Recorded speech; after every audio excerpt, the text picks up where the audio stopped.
Ég ætla að segja ykkur söguna af þessum skröltormastrák sem átti heima út í Eyðimörk.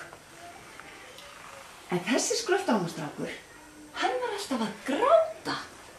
Alveg rosalega. Út af því Hann var ekki með neitt skröld. hann var ekki með neitt skröld. Hvernig heyrðist í honum?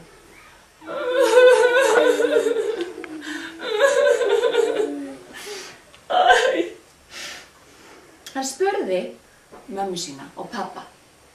Ég veit ekki af hverju ég er ekki með skröld. Ég er alveg eins og bróðir minn og systir mín.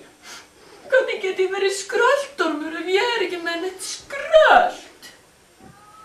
Og pappa hans og mamma, þau sögðu, þú ert of ungur til þess að hafa skröld.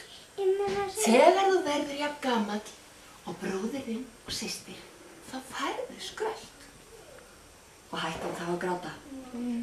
Hvernig heyrðist í honum?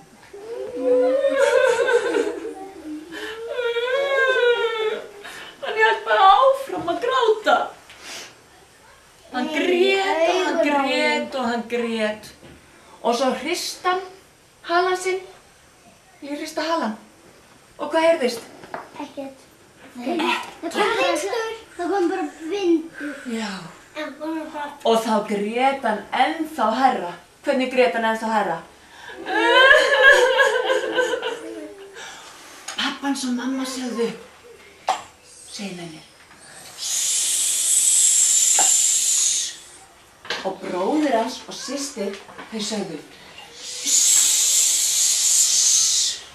Vaknar að liggja peppa og sá. Og hætti hann þá að gráta?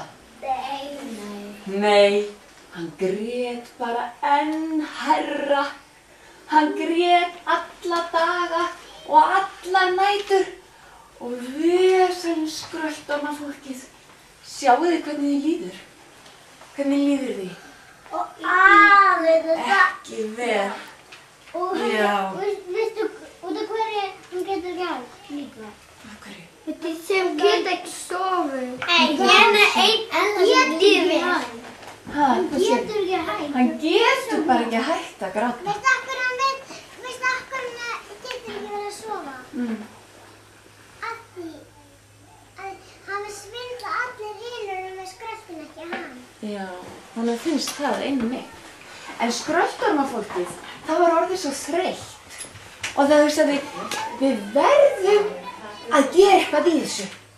Við skulum halda fund. Svo að allt skröltormafólkið kom saman og hélt fund. Og þá sagði, hvað er hérna að gera? Ég veit ekki hvað.